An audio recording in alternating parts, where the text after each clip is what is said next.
पसीने वाली बहू। हाय रब्बा, अरे नास पीटी, पसीने बहा बहा के पूरे घर में पसीने की बाढ़ को बुलावा दिया है तूने। अरे तो मैं क्या करूं माँ जी, आप ही बताओ। अरे भगवान से गुहार लगाओ के उठा ले मुझे।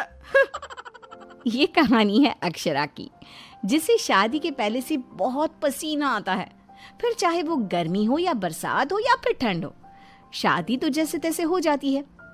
अक्षरा के पति रणवीर को ये बात पता नहीं होती कि अक्षरा को इतना ज्यादा पसीना आता है, और ना ही उसकी सास कौशल्या और ससुर ब्रिजमोहन को पता था। लेकिन वक्त के साथ साथ कुछ ही दिनों में अक्षरा के पसीने से सभी को काफी दिक्कत होने लगती है।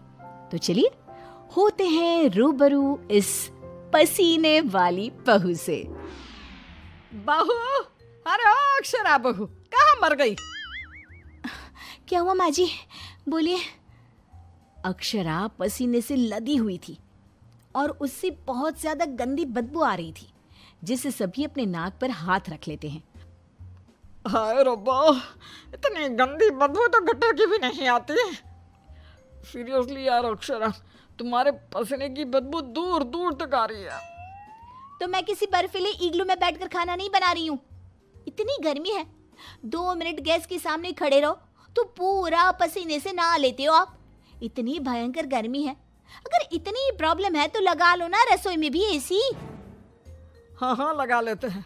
वैसे भी तेरे मायके वालों ने हमें ट्रक भर के नोटों की गड्डी जो दी है, हैं? क्या बात करती है? मैं भी चूल्हा चौका कर चुकी हूँ, लेकिन इतना पसीना मुझे तो कभी नहीं आया। ऐसे ही एक दिन कौशल्या देखती है कि खाना बनाते समय अक्षरा के माथे का पसीना टपक कर कढ़ाई में गिर रहा है। हाय रब्बा, अरे करम जलियों की महारानी, ये देख देखिए, तेरे पसीने की टंकी का लीकेज बह के अब हमारे खाने में भी टपक रहा है। अब अपना खारा पानी तू नमक के तौर पर इस्तेमाल करेगी क्या हमारे खाने में? माँ जी, मैंने जानबूझकर नहीं किया है। और रही बात पसीने की टपकने की, तो इसी बहाने ये घट्टी की सब्जी ना और भी नमकीन और स्वादिष्ट हो जाएगी मेरे पसीने की मिलावट से।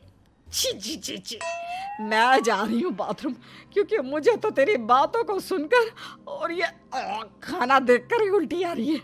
आज तो कुछ नहीं पकाएगी। आज हम तीनों तुझे छोड़कर बसंत भोजनालय चले जाएंगे। तू अकेले ही चखते बैठ अपने पसीने से भरे हुए ये व्यंजन। अगले दिन जब रणवीर दफ्तर से घर आता है, तभी वो अपने कमरे में अक्षरा से कहता है, अक्षरा, कल बॉस की वाइफ का बर्थडे है, इसलिए उन्होंने हमें खास न्योता दिया है, तो तुम और मैं कल पार्टी में जाएंगे। मैं ब्लैक कोट पहनूंगा, तो तुम ब्लैक साड़ी पहन लो। ओके पति जी, और कोई आदेश? नहीं नहीं, आदेश नहीं, लेकिन एक रिक्वेस्ट है। वैसे तो पार्टी में एसी होगी, लेकिन फिर भी ना, तुम पूरी परफ्यूम की बोतल को अपने ऊपर छिड़क के ही चलना। एक क्या, मैं तो कहता हूँ 5 चाय बोतल को छिड़क लो ना, क्योंकि अगर किसी ने तुम्हारे पसीने की बदबू को सूंघ लिया ना, तो फालतू में सीन क्रिएट हो जाएगा वहां पर। ठीक है? मुंह टेढ़ा करके अक्षरा जवाब देती है, ठीक है, लगा लूंगी, खुश।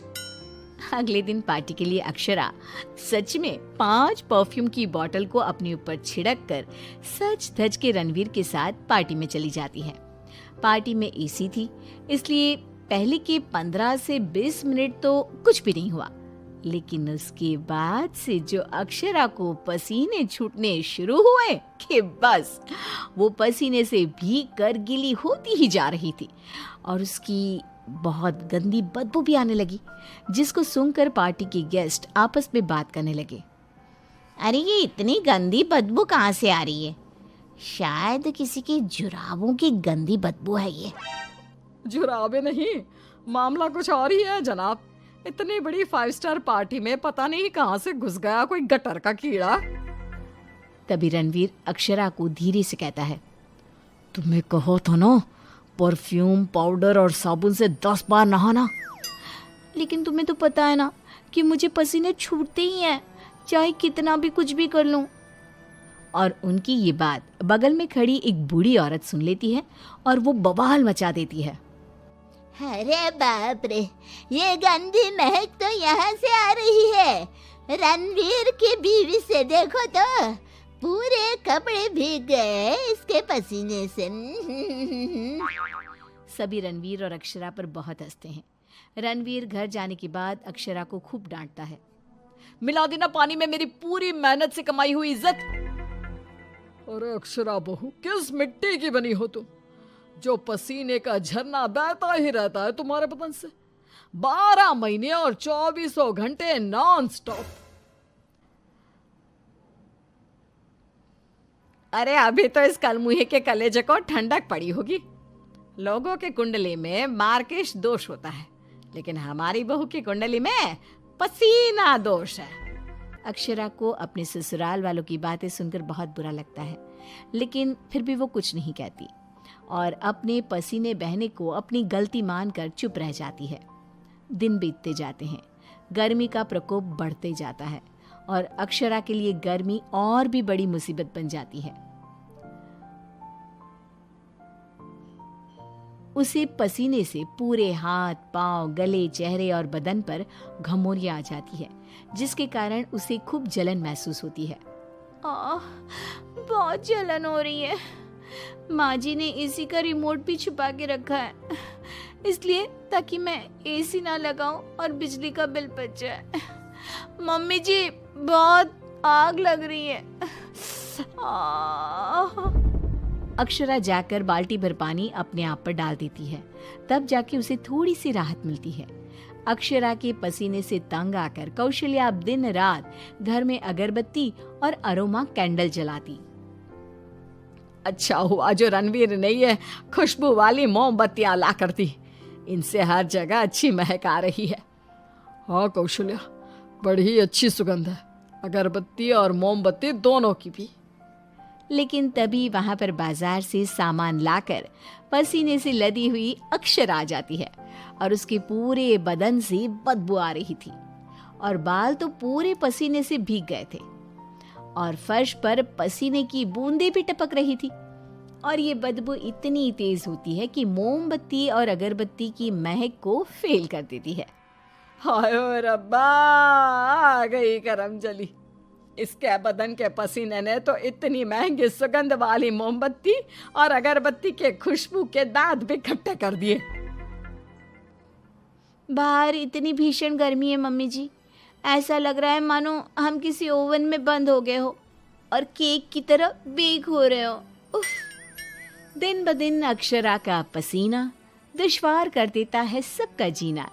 कभी वो सोते समय पूरे बेड के साथ साथ साइड में रखे हुए रणवीर की इम्पोर्टेंट फाइल्स को अपने पसीने से भिगा देती, तो कभी वो गर्मी से अपने बालों में हुए जुओं को गलती से खाने में मिला देती। हाय रब्बा, आज तो हद ही हो गई, खाने में जुआ। अक्षरा बस बहुत हुआ, अब और नहीं। अब तुम सीधा अपना बैग पैक करो और अपने मायके शिफ्ट हो जाओ। बिल्कुल सही कह रहा है रणवीर, हमें नहीं चाहिए ऐसी पसीने वाली बहू। अक्षरा रोने लगती है और कहती है, ठीक है, मैं चली जाती हूँ, फिर कभी इस घर की दहलीज पार नहीं करूंगी, बाय। अक्षरा रोंदी सूरत लिए घर से निकल जाती है। शाम में जब रणवीर अक्षरा के मायके फोन लगाता है, तब उसे पता चलता है कि अक्षरा तो अब तक घर गई ही नहीं। इस बात को सुनकर रणवीर, कौशल्या और ब्रिजमोहन तीनों डर जाते हैं और चिंताग्रस्त हो जाते हैं। हायो रब्बा, अब कहाँ ढूंढे हम अक्षरा बहू को। मुझे एक जगह पता है मम्मी, जब भी अक्षरा का मूड ऑफ होता है तो वो वहीं पर जाकर बैठती है। रणवीर, कौशल्या और ब्रिजमोहन तीनों एक नदी के किनारे जाते हैं, जहां रात के अंधेरे में अक्षरा नदी की साइड की बेंच पर बैठे हुए बिलख बिलख कर रो रही थी। रणवीर तुरंत जाकर अक्षरा के गले लग जाता है और उससे तीनों माफी मांगते हैं। अक्षरा, हमें माफ कर दो, तुम्हें पसीना आना नेचुरल है, लेकिन तुम जानबूझकर नहीं करती हो ये, और हमने तुम्हें गुस्से में क्या क्या नहीं कहा। हाँ अक्षरा बहू, प्लीज माफ कर दे बेटा। तेरे इस पसीने को ना मैं यूं मिनटों में चुटकी बजाकर आयुर्वेदिक और घरेलू उपायों से भगा दूंगी, तू देखना बेटा। हाँ, और अगर उससे भी ना होए तो मेरे पहचान में मेरा एक डॉक्टर दोस्त है, तुम्हारे इस पसीने की तकलीफ का हम सब मिलकर डट कर सामना करेंगे। Thank you. देर से ही सही आप लोगों को मेरा दर्द समझ में तो आया। मैं बहुत लकी हूँ कि मुझे आप जैसे ससुराल वाले मिले। इस तरह ससुराल वाले आयुर्वेदिक उपायों से अक्षरा के पसीने की तकलीफ को मिटा देते हैं और अब उसे मामूली पसीना ही आता है और वो एक सुखी और चैन भरी जिंदगी बिताने लगती है।